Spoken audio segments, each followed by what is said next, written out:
আসসালামু আলাইকুম বৃত্তি পরীক্ষার্থীরা।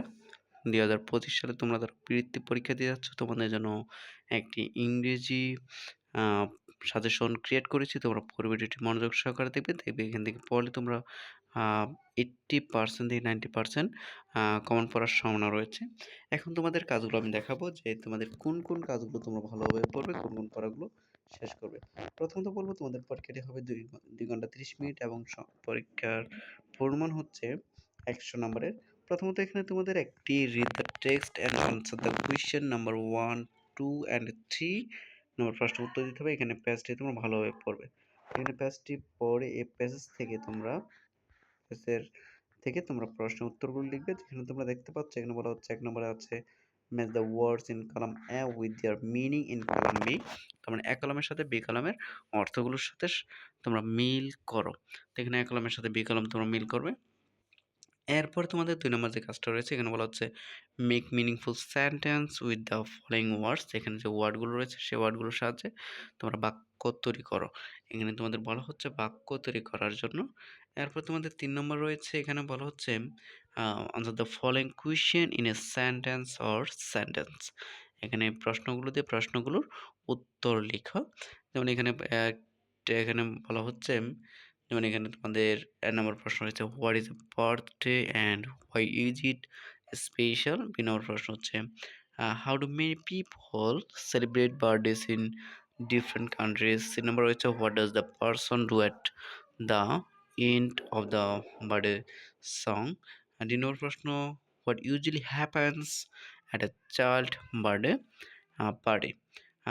৩ নম্বর প্রশ্ন what kinds of gift do friends bring to a birthday.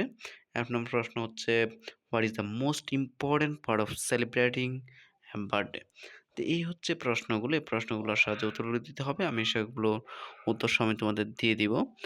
Video শেষের দিকে আমি তোমাদের উত্তরগুলো দিয়ে দিব। সেজন্য বলবো তোমরা আমাদের সাথে থাকবে, দেখতে থাকো পুরো ভিডিওটি। কোনো স্কিপ না করে টেনে না দেখে পুরো ভিডিওটি দেখতে থাকো মনোযোগ সহকারে। উত্তরগুলো তোমরা শেষে পেয়ে যাবে। এরপর রয়েছে তোমাদের ৪ নম্বর, ৫ নম্বর, ৬ নম্বর যে কাজগুলো রয়েছে সেগুলোর জন্য তোমাদের এখানে একটি প্যাসেজ পড়তে হবে। এখানে বলা হচ্ছে read the given text carefully and answer the question 4, 5 and 6। তার মানে এখানে এই প্যাসেজটি পড়ে সেখান থেকে তোমাদের 4, 5 অ্যান্ড 6 নম্বর প্রশ্নের আনসার দিতে হবে। তাহলে এখানে যে কাজটি রয়েছে এখানে দেখতে পাচ্ছ একটি প্যাসেজ রয়েছে। প্যাসেজটি তোমরা মনোযোগ সহকারে ভালো পেজটা পড়বে। পুরো পেজটি পড়ার পর এখান থেকে তোমরা যে কাজটি করবে তোমরা একটু দেখো। এখান থেকে এটি পড়ার পর এখানে আমি বাংলা সহ কিন্তু দিয়ে দিয়েছি। এখানে দেখো যে আমি যদি বাংলাটা একটু বলি, এখানে বলা হচ্ছে ক্যাসাবিয়ানকা ছিল এক ছোট্ট বালক, তার মাত্র ১৩ বছর বয়স। যদিও সে এক ছোট্ট বালক তথাপি সে ছিল নিয়মনিষ্ঠ ও দায়িত্বপরায়ণ।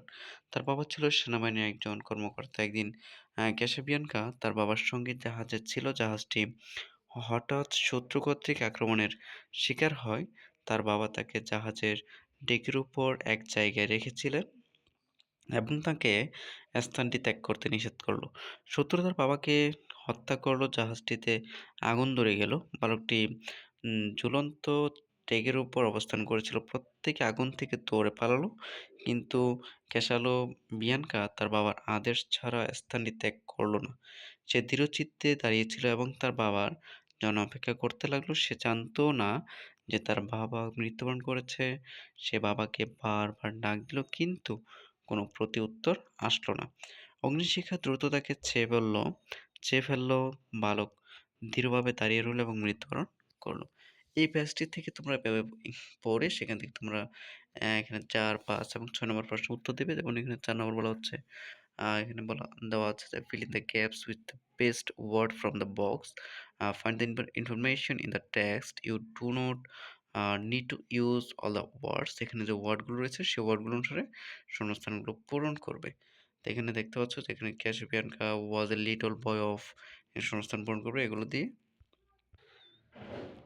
৫ নম্বর রয়েছে যেখানে বলা হচ্ছে choose the best answer from the following alternatives and write them in your answer script. এখানে দেখতে পাচ্ছ এখানে যে বহু নির্বাচনীগুলো দেওয়া আছে, বহু নির্বাচনীগুলোর প্রশ্নগুলোর আনসার দিতে হবে, সিলেক্ট করতে হবে তোমাদের এখান থেকে বাছাই করে। যেটা সঠিক সেটাই লিখতে হবে। এখানে তোমাদের ৫টা এমসিকিউ রয়েছে। ৫টা এমসিকিউ থেকে ৫টা প্রশ্নেরই উত্তর দিতে হবে। এখানে ১ নাম্বার থেকে শুরু করে এখানে ৫টি এমসিকিউ রয়েছে। ৫টি এমসিকিউ তোমরা একটু ভালোভাবে দেখবে। এখানে কি বলা হচ্ছে আমি ভিডিওটি এত লং করছি না। সবগুলো কাজ এখানে তোমাদের দেখাতে হবে সেজন্য আমি টেনে যাচ্ছি। তারপর ৬ নম্বর যে কাজটা রয়েছে এখানে বলা হচ্ছে answer the following question in sentence. এখানে নিচের প্রশ্নগুলো ওই কেশব বিরাটকার যে পেজটি ছিল সেই পেজটি থেকে তোমরা এই প্রশ্নগুলো উত্তর দিবে। এখানে যেকোনো ৩টি প্রশ্ন উত্তর দিবে। এখানে ৫টি প্রশ্ন রয়েছে, ৫টি প্রশ্ন থেকে যেকোনো ৩টি প্রশ্ন উত্তর দিবে। এরপর রয়েছে বলা এখানে ৭ নম্বরে রয়েছে বলা হচ্ছে make the best question from the given sentence with who, what, when, where, why, which and how using the underlined words এখানে শব্দ এবং শব্দগুলোর অনুসারে এখানে এগুলো দিয়ে তোমরা প্রশ্ন তৈরি করবে।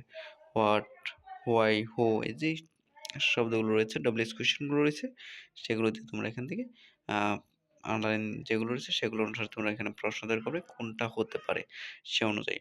তারপর রয়েছে তোমাদের যে কাজটা রয়েছে তোমরা এখানে দেখতে পাচ্ছ সবগুলো।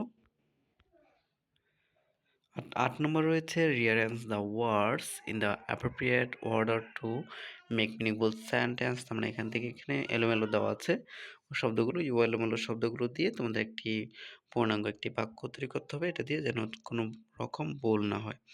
এরপর ৯ নম্বর রয়েছে এখানে বলা হচ্ছে rewrite the sentence using capital letters and punctuation marks where necessary। যেখানে যে চিহ্ন প্রয়োজন হয় সেখানে সেই চিহ্ন বসিয়ে এখানে পাংচুয়েশন মার্কসটা পূরণ করতে হবে। অবশেষে ১০ নম্বর যে কাজটা রয়েছে এখানে বলা হচ্ছে এখানে একটি ফর্ম দেওয়া আছে এখানে উপর সবগুলো দেওয়া আছে যারা কেবল Islam is a student his hobbies gardening এখানে সবগুলো পরিচয় দেওয়া আছে সেগুলো অনুসারে এখানে একটি ফর্ম পূরণ করতে হবে নাম, বাবার নাম, মায়ের নাম, জন্ম তারিখ এবং শখ এগুলো নিয়ে। ১১ নম্বর যে কাজটা রয়েছে এখানে বলা হচ্ছে write the correct form of verbs এখানে শব্দগুলো দিয়ে আ শব্দগুলো অনুসারে এখানে রাইট ফর্ম অফ ভার্বস এর কাজগুলো এখানে বসাতে হবে। যেখানে কোনটা কি হবে সে অনুসারে। এর ১২ নম্বর হবে তোমাদের এখানে বলা হচ্ছে সাপোজ ইউ আর রহিম, সালমা অনুসারে এখানে একটি লেটার থাকবে, লেটার লিখতে হবে। লেটার এখানে যেটি থাকবে সেটি অনুসারে লিখতে হবে। এরপরে ১৩ নম্বর হচ্ছে এখানে বলা হচ্ছে write a short composition about your birthday party এখানে একটি শর্ট একটা কম্পোজিশন লিখবে যেখান থেকে ৫ বা ৭ লাইন তোমরা এখান থেকে লিখতে পারবে। এখানে যেকোনো কম্পোজিশন থাকতে পারে প্যারাগ্রাফের মতো করে সেরকম অনুসারে তোমরা কাজগুলো দিবে। তো thank you so much everyone পুরো ভিডিওটি দেখার জন্য। তোমাদের জন্য অনেক, অনেক শুভকামনা রইলো। তোমাদের ইংরেজি পরীক্ষাটা যেন ভালোভাবে দিতে পারো। প্রত্যেকের জন্য অনেক, অনেক শুভকামনা। এবং তোমাদের বৃত্তি পরীক্ষার সবগুলো প্রশ্নের সাজেশন পেতে হলে আমাদের চ্যানেলটি সাবস্ক্রাইব করে পাশেই থাকবে। তাহলে দেখবে আমাদের দেওয়ার সবগুলো ভিডিও তোমাদের কাছে অ্যা চলে যাবে এবং খুব সহজেই সেখান থেকে একটা প্রিপারেশন নিতে পারবে। এবং যদি ভিডিওটি ভালো লেগে থাকে বলব লাইক, কমেন্ট এবং বেশি, বেশি করে শেয়ার করবে। Thank you so much.